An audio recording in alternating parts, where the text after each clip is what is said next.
Super performance. അപ്പോൾ അത്രയും wonderful ആയിട്ടുള്ള ഈ ഇൻ്റലിജൻസ്, അത്രയും വണ്ടർഫുൾ ആയിട്ടുള്ള ഈ ഇൻ്റലിജൻസ് അതെങ്ങനെയാണ് നമ്മൾ സഫർ ചെയ്യുമെന്ന് പറയണത്? അതിനകത്ത് യാതൊരു സഫറിങ്ങും ഇല്ല. അതായത് നിരന്തരം പെർഫെക്റ്റായിട്ട് ഒരിക്കലും നിൽക്കാതെ നോൺ സ്റ്റോപ്പായിട്ട് വർക്ക് ചെയ്യാൻ, അതിന് വേണ്ട കാര്യങ്ങളെല്ലാം അങ്ങോട്ടും ഇങ്ങോട്ടും കമ്മ്യൂണിക്കേറ്റ് ചെയ്ത് സിസ്റ്റമാറ്റിക്കായിട്ട് വർക്ക് ചെയ്യുക. എന്നിട്ട് അത് അങ്ങനെ സിസ്റ്റമാറ്റിക്കായിട്ട് വർക്ക് ചെയ്യുന്ന ആൾക്ക് അഹങ്കാരം, വാശി, വൈരാഗ്യം, വിദ്വേഷം, ആ ഭയങ്കര ഹൊറിഫൈങ് സിറ്റുവേഷൻ അല്ലേ? അതൊരു ഭയങ്കര വലിയൊരു നാശമല്ലേ? ഇത്രയും സിമ്പിളാണ്, മനസ്സിലായ? ഇത്രയും സിമ്പിളാണ്. നമ്മളെന്ന് പറയുന്നത് എന്തുകൊണ്ടാണ്? ഇങ്ങനെയുള്ള ഒട്ടനവധി കാര്യങ്ങൾ ഒരുമിച്ച് വർക്ക് ചെയ്യുന്നതിനാണ് നമ്മളെന്ന് പറയുന്നത്. ഒട്ടനവധി കാര്യങ്ങൾ ഒരുമിച്ച് നിന്ന് വർക്ക് ചെയ്യുന്നതുകൊണ്ടാണ് രണ്ട് കാലിൽ എഴുന്നേറ്റ് നടക്കാൻ പറ്റുന്നത്. അങ്ങനെ എഴുന്നേറ്റ് നടക്കുന്ന ഭാഗം, ഒരുമയുടെ വളരെ മനോഹരമായിട്ടുള്ളൊരു ഭാഗമാണ് എഴുന്നേറ്റ് നിൽക്കുന്നത്, നടക്കുന്നത്, ഒരുപാട് കാര്യങ്ങൾ ചെയ്യുന്നു, കുനിഞ്ഞും തിരിഞ്ഞും മറിഞ്ഞും ഒക്കെ ചെയ്യുന്നു. എന്നിട്ട് നമുക്ക് വിശക്കുന്നു, ഭക്ഷണം കഴിക്കുന്നു, ഓക്കെ, ശരീരത്തിൽ ആ ഭക്ഷണം ചെല്ലുമ്പോൾ ഭക്ഷണം കഴിച്ചാൽ ഇമ്മീഡിയറ്റ്ലി, എത്ര ക്ഷീണം ഉണ്ടെങ്കിലും ഭക്ഷണം കഴിച്ചാൽ ഇമ്മീഡിയറ്റ് ഇഫക്റ്റ് നമുക്ക് ശരീരത്തിൽ മാറ്റം ഉണ്ടാകുന്നു, ഇല്ലേ? എന്ത് വണ്ടർഫുള്ളാണ്, എന്ത് വണ്ടർഫുൾ ഇൻ്റലിജൻസാണ്. ഭക്ഷണം ഉള്ളിൽ ചെന്നതേ ഉള്ളൂ, ചെന്ന് കഴിയുമ്പോൾ തന്നെ നമ്മുടെ ബോഡി അത് വർക്ക് ചെയ്യുന്നത് കാണാം. അത്രയും നല്ലൊരു ഇൻ്റലിജൻസ്, അത്രയും ബ്യൂട്ടിഫുൾ ആയിട്ടുള്ള ഇൻ്റലിജൻസ്. അവിടെയല്ലേ അഡ്വാൻസ്ഡ് ആകേണ്ടത്? ആ ഭക്ഷണം ചെന്നിട്ട് അപ്പം തന്നെ ബോഡി റെസ്പോണ്ട് ചെയ്യുന്ന ഭാഗം.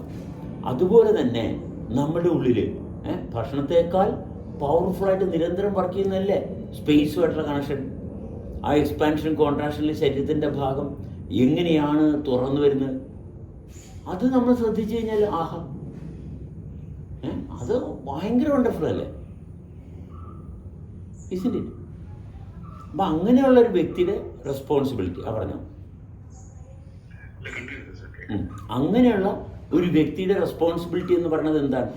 ഇതെല്ലാം ചേർന്ന് നിൽക്കുന്ന അവസ്ഥ അനുഭവിച്ച് തുടരുന്നതാണ് റെസ്പോൺസിബിലിറ്റി. അത് റെസ്പോൺസിബിലിറ്റി എന്ന് പറയുന്നത് ഒരു ഓക്വേർഡ് സിറ്റുവേഷനോട്ട് കൊണ്ടുപോകുന്നതല്ല, മനസ്സിലായി? അൺഫോർച്ചുനേറ്റ്ലി സൊസൈറ്റിയിൽ നമ്മൾ മറ്റുള്ളവർക്ക് ആർക്കോ വേണ്ടിയിട്ട് പണിയെടുക്കാൻ വേണ്ടിയിട്ട് വിധിക്കപ്പെട്ടതാണ് നമ്മൾ തന്നെ തീരുമാനിക്കുന്നത്. അങ്ങനെയൊന്നും അല്ല, മനസ്സിലായി? ഒരാളുടെ ഔദാര്യമല്ല നമ്മുടെ ജന്മവും ജീവിതവും. പക്ഷേ ഇത് പ്രകൃതിയുടെയും പ്രപഞ്ചത്തിൻ്റെയും സ്വഭാവമാണ് ജീവിതം. ഇതിങ്ങനെയാണ് വർക്ക് ചെയ്തുകൊണ്ടിരിക്കുന്നത്. കണ്ണെടുത്ത് നോക്കുക, കാതെടുത്ത് നോക്കുക, ഏത് പാർട്ടാണ് നമ്മൾ പറയുന്നത് ഇങ്ങനെ എല്ലാവരും ഇരിക്കേണ്ടതെന്ന് പറയത്തക്കതിൽ യാതൊന്നുമില്ല. ഇനി അങ്ങനെ എന്തെങ്കിലും ഉണ്ടെങ്കിൽ ഈ സിസ്റ്റം തന്നെ അതിന് ഭേദഗതി വരുത്തിക്കോളും ഇവൻച്വലി, മനസ്സിലായി? സസ്റ്റൈനബിലിറ്റി ഉണ്ടെങ്കിൽ, നമ്മൾ തുടർന്ന് നിൽക്കുന്ന ഭാഗം ഉണ്ടെങ്കിൽ അതിനനുസരിച്ചുള്ള പരിഷ്കാരം ഈ യൂണിവേഴ്സൽ സിസ്റ്റം അവിടെ നടപ്പിലാക്കിക്കൊള്ളും. അത്ര അഡ്വാൻസ്ഡാണ്.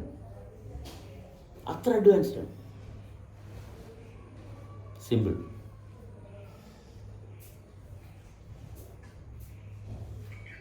നമുക്ക് ഈ അഹങ്കാരം, അതായത് റെസ്പോൺസിബിലിറ്റി എന്ന് പറയുന്ന ഭാഗത്തെ നശിപ്പിച്ചു കളയുന്നത്, നമുക്ക് ഈ അഹങ്കാരം ഉണ്ടായി തുടങ്ങുമ്പോഴാണ് നമ്മൾ വേറൊന്ന് ചെയ്യും, അത് എന്നെ ബാധിക്കുന്ന വിഷയമല്ല എന്ന് പറഞ്ഞിട്ട് നമുക്കൊരു റെസ്പോൺസിബിലിറ്റിക്ക് ഒരു നമ്മൾ അൺവില്ലിങ്നെസ്സോടുകൂടി കാര്യങ്ങൾ ചെയ്യേണ്ടി വരുന്നത് നമുക്ക് ഈ അഹങ്കാരം നമ്മളെടുത്തൊരു തീരുമാനത്തിൽ നിലനിൽക്കാൻ നമ്മൾ ശ്രമിക്കുന്നതുകൊണ്ടാണല്ലേ?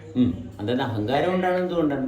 നമ്മളിലുണ്ടാകുന്ന മാറ്റത്തെ നമുക്ക് അനുഭവിക്കാൻ പറ്റാത്തത് കൊണ്ടാണ് അഹങ്കാരം ഉണ്ടാകുന്നത്. നമ്മളിലുണ്ടാകുന്ന മാറ്റത്തെ അനുഭവിക്കാൻ സാധിക്കുന്നുണ്ടെങ്കിൽ അഹങ്കാരം ഉണ്ടാകത്തില്ല. അഹങ്കാരത്തിന് കാരണം നമ്മളിൽ മാറ്റങ്ങളുണ്ട്, പക്ഷെ അത് നമുക്ക് തിരിച്ചറിയാൻ പറ്റുന്നില്ല. അപ്പം ഞാൻ ചെയ്യുന്ന കാര്യങ്ങൾ ഭയങ്കര വലിയ സംഭവമാണെന്ന് എനിക്ക് തോന്നുന്നു, മനസ്സിലായി? ഞാൻ ചെയ്യാൻ കാരണം എന്താണ്? ഞാനിവിടെ ഉണ്ടായിട്ടാണ്, ഞാൻ ഉണ്ടായിരിക്കുന്നതും തുടരുന്നതും ഇതിനുള്ള കാരണങ്ങളെല്ലാം പ്രകൃതിയും പ്രപഞ്ചവുമായിട്ട് മനോഹരമായിട്ട് ഇൻട്രാക്ട് ചെയ്തുകൊണ്ടിരിക്കുകയാണ്. എനിക്ക് അതൊക്കെ കൊടുത്തോട്ടെ മനസ്സിലായി? അതിലെല്ലാത്തിലും തുടർച്ച, ഇത് എല്ലാത്തിനും തുടർച്ചയുള്ളത്. അത് മനോഹരമായിട്ട് പ്രവർത്തിക്കുക. അത് അഹങ്കാരത്തിന് ഒരു സാധ്യതയില്ല. കാരണം ഇതിനകത്ത് ഒന്നും ഞാനായിട്ട് ചെയ്തു വെച്ച ഒരു സാധനം ഇല്ല ഇതിനകത്ത്, മനസ്സിലായ? ഒരു സാധനം ഇല്ല ഞാനായിട്ട് ചെയ്തു വെച്ച എന്തെങ്കിലും ഉണ്ട്. ഞാനായിട്ട് ചെയ്ത് ഒന്നുമില്ല, പിന്നെ എങ്ങനെ അഹങ്കരിക്കണതിന്? അഹങ്കരിക്കാനുള്ള ചാൻസ് എവിടെയുള്ളത്? അഹങ്കരിക്കാനുള്ള ഒരു സാധ്യതയുമില്ല, മനസ്സിലായ? എളിമപ്പെട്ടാൽ ആഹാ. പക്ഷെ ബലം പിടിച്ചാൽ ശരീരത്തിൻ്റെ മിക്കവാറും തലയിലോട്ടുള്ള രക്തോട്ടമാണ് കുറയുന്നത്, മനസ്സിലായി? ബലം പിടിച്ചാൽ തലയിലോട്ടുള്ള രക്തോട്ടമാണ് കുറയണത്. അപ്പോൾ നമുക്ക് വാശിയുണ്ടാവും, വൈരാഗ്യം ഉണ്ടാവും, വെറുപ്പുണ്ടാവും, വിദ്വേഷം ഉണ്ടാവും, ഭയം ഉണ്ടാവും, ഉത്കണ്ഠ ഉണ്ടാവും, രോഗമുണ്ടാവും. വേറെ ഒന്നുമില്ല. എളിമപ്പെട്ട് കഴിഞ്ഞാൽ വിട്ടുകൊടുത്തു കഴിഞ്ഞാൽ ആഹാ. വിട്ടുകൊടുക്കും തോറും നമ്മുടെ ശരീരം കുതിരും. എന്തുകൊണ്ട് കുതിരും? ബോധം കൊണ്ട് കുതിരും, മനസ്സിലായ? ഭയങ്കര രസമാണെന്ന്. ജീവിതം അടിപൊളിയാ, ജീവിതം അടിപൊളിയാ അല്ല. മിക്കപ്പോഴും ചോദിക്കുന്ന എല്ലാവരും വെച്ചു, എന്താ എടുക്കണ? കഞ്ചാവാണോ, നീലച്ചടയനാണോ? നമ്മളെന്താ പറയുക ഇവരോട്? ചിരിച്ച് സന്തോഷമായിട്ട് ഇരിക്കാൻ പറ്റത്തില്ല. ജീവിതത്തിൽ സന്തോഷം എന്ന് പറഞ്ഞ സംഭവം നടക്കത്തില്ലെന്ന് തീരുമാനിച്ചു വെച്ചിരിക്കുക കുറേ ആൾക്കാർ. പാവം. ജീവിതം എന്ന് പറയുന്നത് തന്നെ ഭയങ്കര സന്തോഷമാണ്. ജീവിതം എന്ന് പറയുന്നത് മനോഹരമായിട്ട്, അതിനകത്ത് കൃത്രിമമായിട്ട് യാതൊന്നുമില്ല, ഒന്നുമില്ല. ഇത് ഭയങ്കര സൂപ്പറായിട്ട് വർക്ക് ചെയ്യുന്ന ഒരു ഇൻ്റലിജൻസാണ് ലൈഫ് എന്ന് പറയുന്നത്. ആർക്കും അത് കണ്ടാമിനേറ്റ് ചെയ്യാൻ പറ്റത്തില്ല.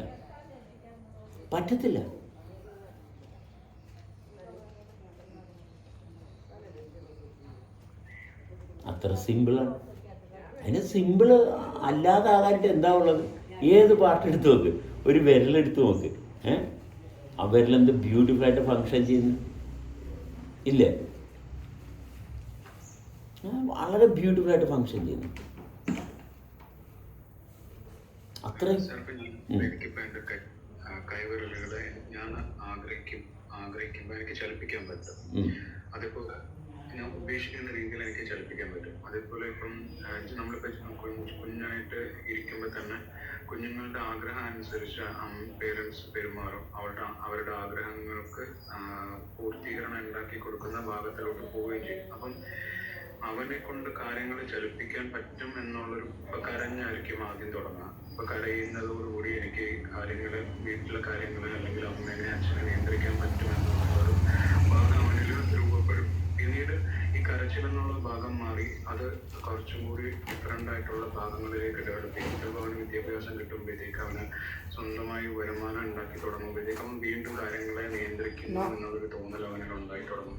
പിന്നെ കുറച്ചും കൂടി മുൻപോട്ട് പോകുമ്പോൾ ഒരു വ്യക്തിയിൽ നിന്ന്, ഇപ്പൊ ഭർത്താവാണെങ്കിൽ ഭാര്യ നിയന്ത്രിക്കപ്പെടുന്ന ഒരു അവസ്ഥയിലാണെങ്കിൽ ഭർത്താവിന് അവന്റെ കരച്ചിൽ എന്ന് പറയുന്നത് പിന്നെ ഈ ചിലപ്പം ഒച്ചയെടുത്തായിരിക്കും അവന്റെ കൺട്രോളിന്റെ ഭാഗം ഡെവലപ്പ് ചെയ്യുന്നത്. അല്ലെങ്കിൽ ഭർത്താവ് എന്ന് പറയുന്ന ഒരു പൊസിഷൻ അസ്യൂം ചെയ്തിട്ടായിരിക്കും ഭാര്യനെ കൺട്രോൾ ചെയ്യുന്നത്. അപ്പം നിരന്തരമായിട്ട് അവനെ കൊണ്ട് ചലിപ്പിക്കാൻ പറ്റും എന്നുള്ളൊരു ഭാഗത്തല്ല ഈ പൊക്കോണ്ടിരിക്കുന്നത്. അപ്പം ഈ ചലനം അവരിഷ്ടമുള്ള രീതിയിലാവുമ്പോൾ അവൻ്റെ ഉള്ളിൽ ഈ അഹങ്കാരം മാറാൻ എവിടെയാ പോസിബിലിറ്റി ഉള്ളത്?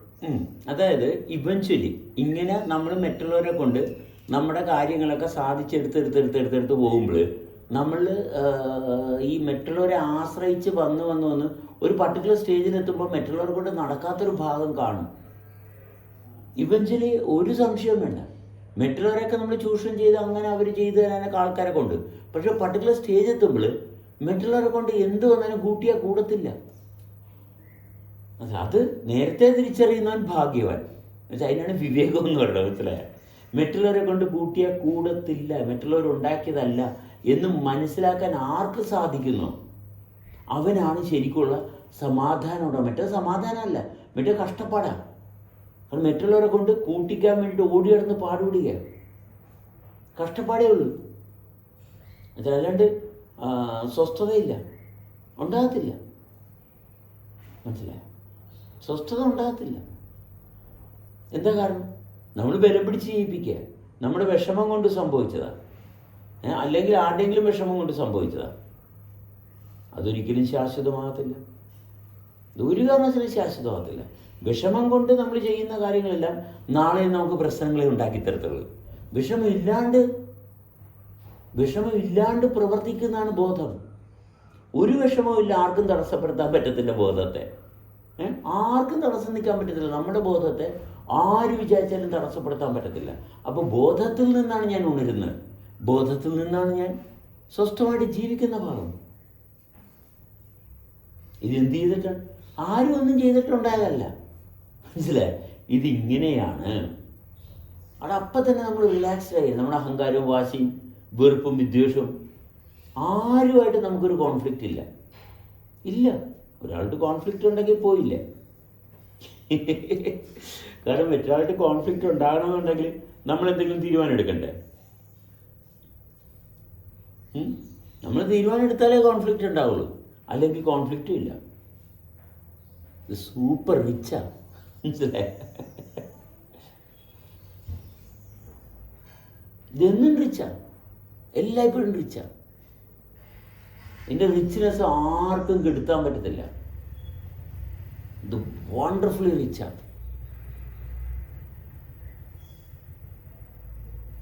അവൻ്റെ റിച്ച്നെസ്സാണ് നമ്മുടെ സെൻസിൽ വരേണ്ടത്.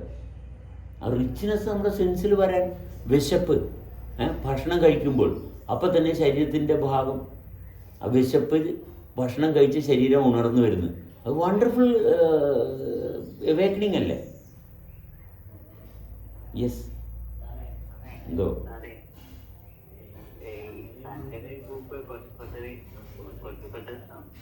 സംസാരിച്ച ശങ്കര ഗ്രൂപ്പിൽ സംസാരിച്ചല്ലേ അമ്മാൻ? ഓക്കെ. ആ